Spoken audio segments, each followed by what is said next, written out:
Dragon Ball Xenoverse is an absolutely fantastic game. Never mind the gameplay or the graphics or whatever, anything like that.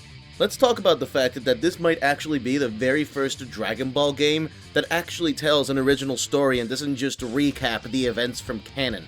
We've had like 30 DBZ games, and this might be the only one that actually tries to tell an original story. And I don't know what that says about the franchise, but it does make this game leagues better than all the other ones that came before it. But I can't judge it just on that alone, even if that is a big part of it. So instead, let me tell you what that original story actually is.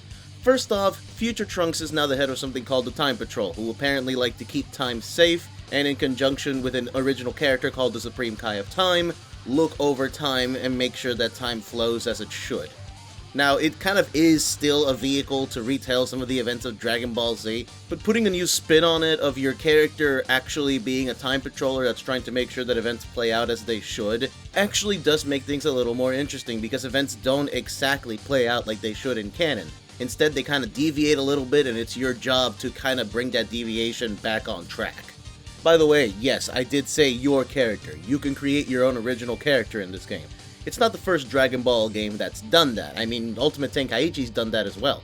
But in Ultimate Tenkaichi, creating an original character didn't really have any weight to it because you just played through this like fanfiction-inspired story mode that didn't really mean anything. In this game though, your original character is actually a part of the canon. Your original character actually has a role in the events that are actually playing out. And that gives the idea of creating an original character a little bit more weight.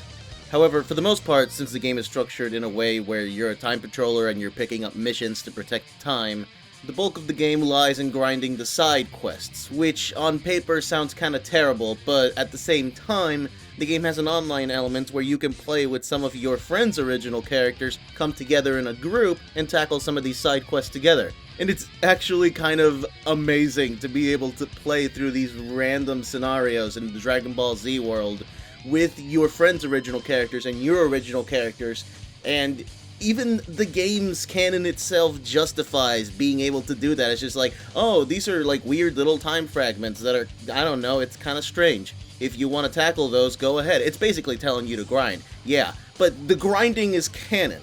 The idea of tackling these weird scenarios that wouldn't exist anywhere outside of like some weird time discrepancy is canon. And the idea that all of these other time patrollers that are completely original are around waiting for all of these missions, it's canon.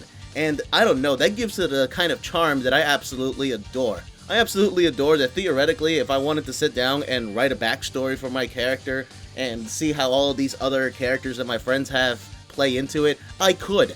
I could do that. The Time Patroller is a canon character, and I just find that fascinating. I find the way Dragon Ball Xenoverse executed all this fascinating.